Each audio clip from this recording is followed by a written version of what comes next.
व पर्यावरणपूरक प्रवेशाकरता मुनावळे ते वासोटा किल्ला रोपवे प्रकल्प करण्याचे नियोजित करण्यात आले आहे।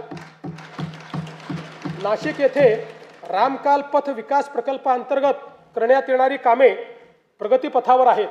राज्यातली तिसरी चित्रनगरी नवरगाव तालुका रामटेक जिल्हा नागपूर येथे विकसित करण्यात येणार आहे। रामटेक येथे रामसृष्टी व कालिदास सृष्टी उभारण्यात येईल। तसेच महाकवी कालिदास यांचे जीवनचरित्र सर्वसामान्य जनतेला व नवीन पिढीला कळावे याकरिता चित्रपट निर्मितीसाठी आवश्यक ते सहकार्य केले जाईल।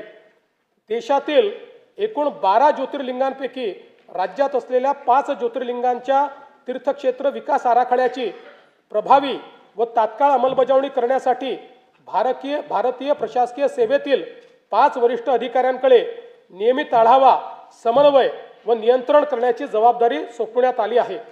पंढरपूर मंदिर विकास आराखड्याच्या पहिल्या टप्प्यातील कामे पूर्णत्वाच्या मार्गावर असून पुढील विकास कामांचे नियोजन प्रगतीत आहे। महानुभाव पंथीयांच्या विविध धार्मिक स्थळांच्या ठिकाणी पायाभूत सुविधांचा विकास करण्याची कामे प्रगतीपथावर असून त्याकरिता आवश्यक निधी उपलब्ध करण्यात येईल।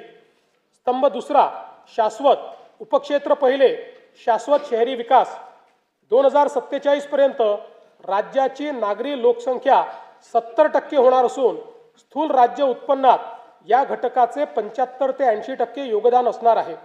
राज्यात शाश्वत शहरी विकास करण्याकरता 10 पेक्षा जास्त सक्षम प्रादेशिक विकास प्राधिकरणे स्थापन करणे, 50 पेक्षा अधिक सुनियोजित बहुउपयोगी शहरी समूह विकसित करणे, वाहतूक केंद्रित विकास तसेच शहरी स्थानिक स्वराज्य संस्थांच्या सेवा 100% डिजिटाइज करण्याचे नियोजन आहे।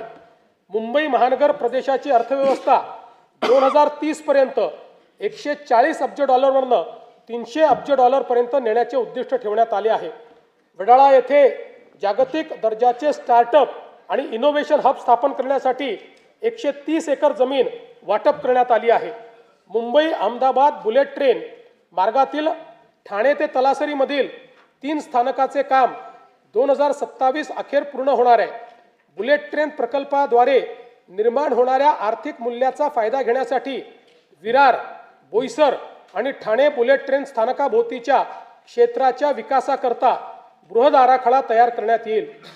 अटल बिहारी वाजपेयी शिवडी नावासेवा अटल सेतू परिसरात तिसरी मुंबई 3.0 विकसित करण्यात येईल। या अंतर्गत कर्नाळा साई चिरनेर, रायगड पेण आणि नवी मुंबई आंतरराष्ट्रीय विमानतळ अधिसूचित क्षेत्र ही ग्रीनफील्ड विकास केंद्रे म्हणून विकसित करण्याचे नियोजन आहे। वाढवण जिल्हा पालघर जवळ चौथी मुंबई विकसित करण्याचे नियोजित असून त्या अंतर्गत लॉजिस्टिक्स आणि वेअर हाऊसिंगसाठी विकास केंद्रे निर्माण करण्यात येतील।